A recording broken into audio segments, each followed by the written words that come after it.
Hey there guys, it's Salis, and welcome back to Dishonored. In the last episode, we collected so many bone charms, and if I'm remembering rightly, we should have another space, because I found out what those mystic rat skeleton thingies and mystic fish and mystic wolves do. They actually increase your bone charms. So I've now got 10 bone charms active, and I was able to get that one that partially negates the sound of breaking glass. Because you know how fond I am of smashing through ceilings. And as I promised in the last episode, we're going to be reading all of these. Rumours and Sightings, DAUD. Excerpt from an Overseal's Covert Field Report. For over a year now, I've lived away from the Abbey. Without the company of my overseer brethren or the guidance of the blind sisters of the oracular order, days have passed with me sleeping in the dens of cutpurses, murderers, and worse. And the nights have seen me prowling through the worst alleys and wretched corners of Dunwall. I have taken my meals with killers. At times I have ventured beyond the city walls, meeting in forgotten graveyards and the outlying ruins, frequented by those of ill means. Sounds like having a perfectly pleasant time to me. My beard has grown long, and I wear this weathered clothing and bits of boiled leather, favoured by the Bottle Street and Hatter gangs. The Mad Hatters? What? There's a tea party going on? And by those rough men and women who make their trade knifing others in return for coin. My hands have run red with blood, it's true, but I have selected my targets with care, choosing among those criminals and heretics who are not fit to live, executing them justly and using their deaths as a means of building my reputation. So far this trick has allowed me to make my name among my murderous colleagues without taking the lives of the innocents. Okay, so at least you're a morally correct killer. My goal is singular. I must impress the assassin named DAUD in order to get close to him. Of all the practitioners of black magic we have tracked, none concern the Abbey as much as DAUD. It's said that his mother was a witch from one of the archipelagos off the Pandesian coast, taken captive by pirates venturing far from the Isles. According to the legend, by the time the ship returned, the captain was dead and the witch controlled the crew, with DAUD still a shadow in her belly. Okay, don't like this guy. The earliest stories tell of a gang killer without mercy, moving among the shopkeepers and city watch officers of Dunwall like a reaper through wheat. Would this be a Grim Reaper by any chance? Then a period of silence followed. Years. We now believe he spent travelling the Isles, studying anatomy and occult in the great halls of learning and hidden basements frequented by fellow dabblers in the forbidden arts. DAUD is even purported to have spent a winter in the Academy of Natural Philosophy itself. And for a time, before a schism developed, he counted the Brigmore witches among his allies. All the while he honed his craft, and it is during that time that we believe he began to consort with the outsider. Oh, another one of Satan's friends.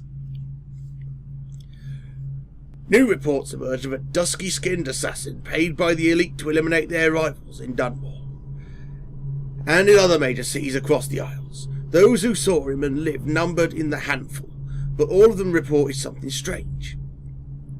He appeared and vanished like smoke from a nearby rooftop. He gestured, and a noblewoman stumbled from her balcony, falling to her doom on the cobblestones below. Most recently, as this new threat of plague has arisen in Dunwall, DAUD has been seen leading a gang of men in dark leather, dressed as factory whalers.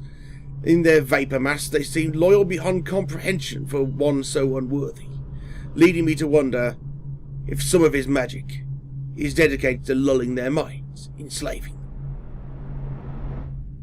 Only a month ago, one young girl claims to have come across a strange scene. Carrying a bottle of milk home to her crippled brother, she was taking a shortcut through the tailor's district. In a narrow street, she passed beneath her window and heard unusual sounds from within. Pushing aside the ratty curtain — there's a curtain made of rats, really? The girl saw into the abandoned apartment, used by miscreants for gambling and trading harbour weed. An occult shrine had been erected against the far wall, which she recognised from the teachings given by her local overseer. A man she described as resembling DAUD was kneeling before the shrine, muttering to an unseen spirit, as if in an argument. He took a carving made of pale bone from the altar before him, and the lights all went out in a gush of unclean wind. Quiet as a field mouse, she slipped away, running until she reached her home. There can be no doubt.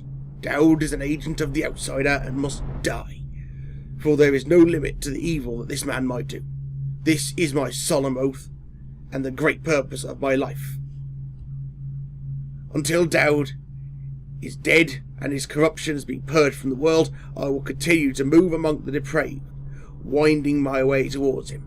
I will not drop my guise or don my overseer's mask again until DAUD breathes no more.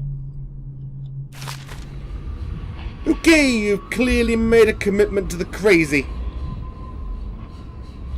What's this one?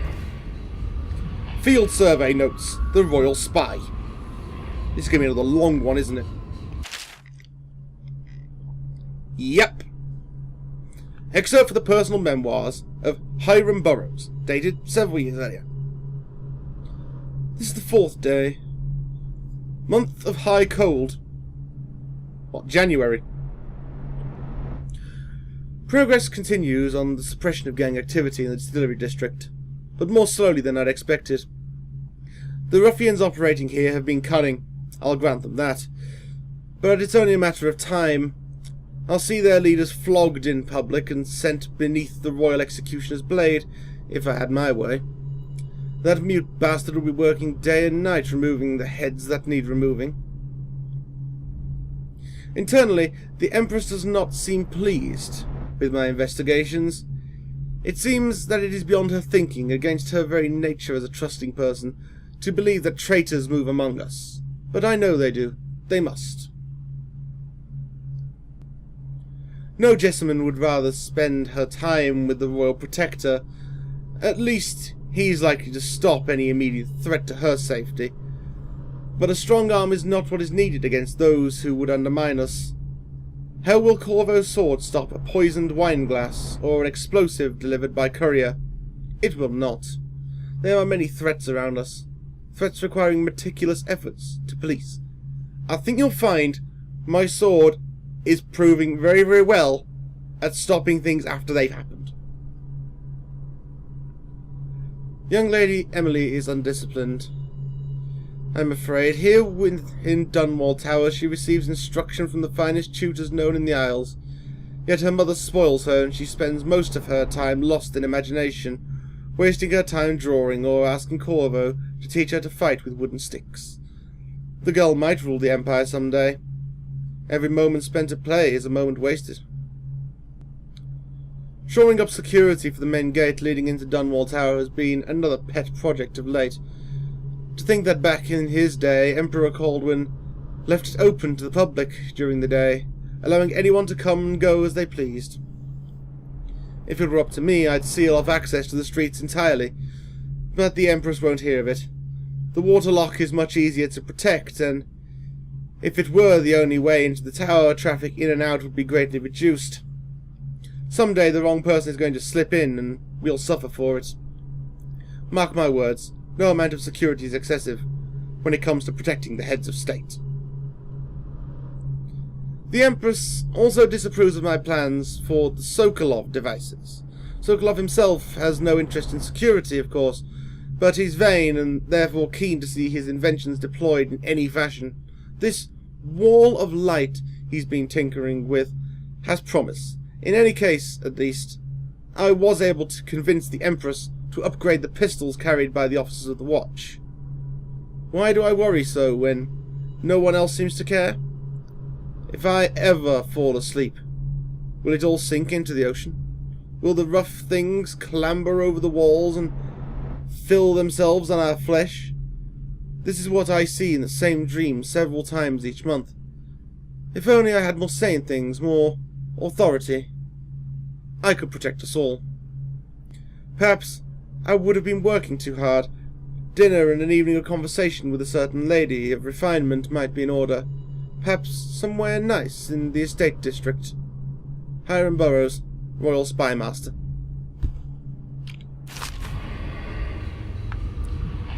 Okay, I can kind of get behind you because you haven't taken Mickey Rooney's crazy pills.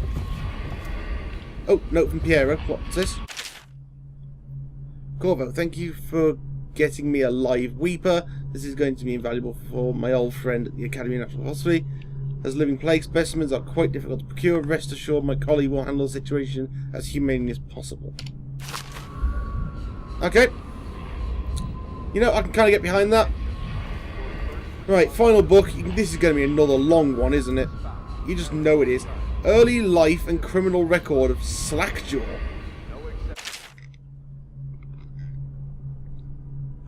Excerpt from a series of letters sent by a member of the Bottle Street Gang. You want the chinwag on SLACKJAW? What he was like when we was young. Before he got his name. Oh, he's got a cool head now. But it weren't always like that. In the days before he was the boss of the Bottle Street Gang, time was young SLACKJAW wasn't such a reasonable man. Like most of us, he grew up on the streets, running with a pack of ragamuffins and avoiding the low pinch in whatever he needed. Dark-haired and dark-eyed, smoking a pipe by the age of 10. For them born in the brothels or coming from the orphanages, it was either the gangs or working with the mudlarks, and no one wants that. Some got pressed into the Navy or put down the mines run by the Pendletons or Boyle families. Hard as it was on the streets, as hungry as we got, at least he was free. By the time we weren't little uns, SLACKJAW was one to watch, usually calling the shots when we took down a former car or sidewalk street vendor. He'd come up with a plan, give everyone some part to play, and decide on the split. Most of us just went along because we learned fast that we made out better like that. More food, more coin, plus none of us wanted to deal with SLACKJAW when he was in a rage. He worked on a couple of big jobs with Black Sally across town, and that was enough to get the attention of the other bosses. He wasn't just a street kid anymore, now he was an up-and-comer, which meant trouble. Another guy who fancied himself as such was Mike the Fish. Mike the Fish? Is that like Tony the Fish? He was working his way up, running the protection racket among the factory women. One fine evening we were all taking in a bawdy show at the theatre house. Mike the Fish and his lot are there in the cheap seats too, just down the aisle from us. Mike gets a wild idea. He wasn't big on planning, and throws a heavy ceramic spittoon at SLACKJAW. Hits him square in the face and breaks his jaw. We look to see if there's going to be a blood brawl, but SLACKJAW just points at the door and we all leave, with Mike laughing at our backs. Waking up the next day without telling us why, SLACKJAW motions for us all to follow. He still can't say a word, so we just come along. We stop at the docks and SLACKJAW buys, actually pays coin for it, a heavy chain covered in hooks. It's for fishing in the deep, something you attach to a long line off the side of a ship. It's about 4 feet made of thick links, and there are shark hooks coming off it at different angles. SLACKJAW's got that thing wrapped around his left arm, dangling at his side. Not sure if he knew where Mike the Fish was staying, but when we reach his girl's house, SLACKJAW throws a bottle through the window just like that. It's almost new. There's a bunch screaming inside and Mike pokes his head out. Looking wide-eyed and baffled when he sees SLACKJAW in the street, a look comes over his face that still gives me the willies. Pure murder. Mike comes out the side door bellowing like a blood ox, holding a cleaver, heading straight for SLACKJAW. When they come together in the street, SLACKJAW spins and the shark hooks bite deep into Mike's arm and shoulder. He screams, but SLACKJAW holds onto the chain. He's standing there with his jaw broke and clenched tight with the chain wrapped round his left arm. Hook sunk into Mike the Fish, just knifing him as fast as he can. Mike couldn't fight very well, Hook like that, using his left hand. But he was a big guy and he took a lot of stabbing before he went to his knees. Everyone was cheering at first, but then we all went quiet. It just kept going and going until finally it was just Mike the Fish blubbering, crying like a baby, and the sound of SLACKJAW's knife. When it was over, and here's the brilliant part, SLACKJAW took a note and stuck it to Mike's face with a nail. It just said, "If you want a job, come to Bowl Street." SLACKJAW didn't talk right for a couple of months, but word spread fast. By the end of the year, once we had a sizable gang going, he sent out letters to the other bosses, telling them that he was running a brand new crew over at Bowl Street. Most of them laughed or beat up the guys who delivered the letters. Green-eyed Trish even came back missing a thumb, but apparently SLACKJAW was expecting that kind of reaction and had a backup plan. A week later, 4 of the bosses were dead. Seemed like a series of unfortunate events, but everyone knew better. One shot dead by the watch while standing in the middle of a meat market. Another slipping and falling into the water, out cold. One of the other bosses found in bed with his belly open wide and Tativian pear stuffed in his mouth. Still not sure what that meant, and Sheila Barnsworth was found bubbling in a cauldron of hot wax. Oh, so they're recreating House of Wax. Very, very, very good. SLACKJAW sent out another set of letters. Offers to the underbosses, telling them they'd be treated fair as peers. He even sent Green-eyed Trish with one of the letters. All the underbosses accepted. After spilling the guts of his main competition, SLACKJAW went for stabilising his business. Real neat-like. Calling in favours, smoothing things over, giving everyone a little bit of coin or drink as a bonus, showing what he could be like as a boss.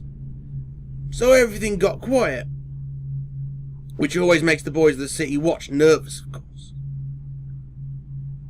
Word went out among the Royal Spymaster snitches, the responsible citizens group they called themselves, telling everyone working in a shop or sweeping off the front steps of their homes to keep watchful eyes for SLACKJAW and his men, trying to suss out what they were up to and what had just happened.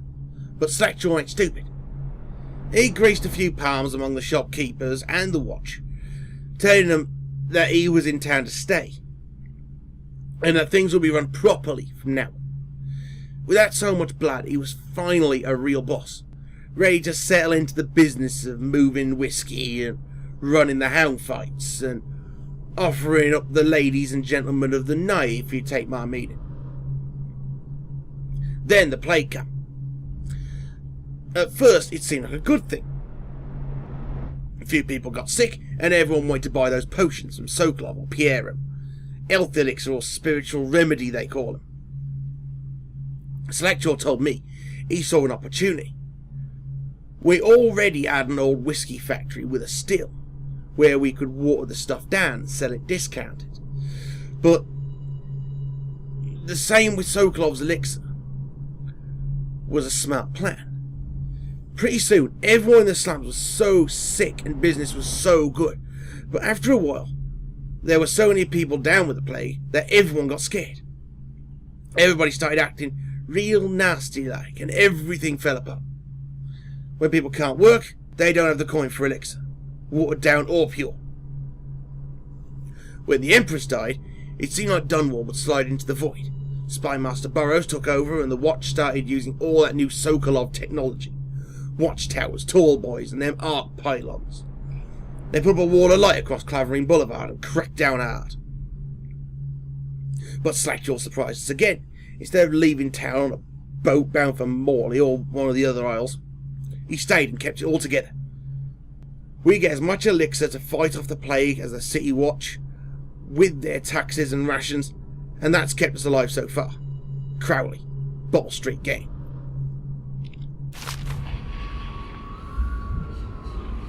And we're done reading. And with that, I need to rest my voice. So sorry if this is a bit of a shorter episode than usual, although I don't really think it is. Next time we will get on with the mission, so until then, I've been Salis. My god, does the DLC come with a lot of reading material. And I will see you next time.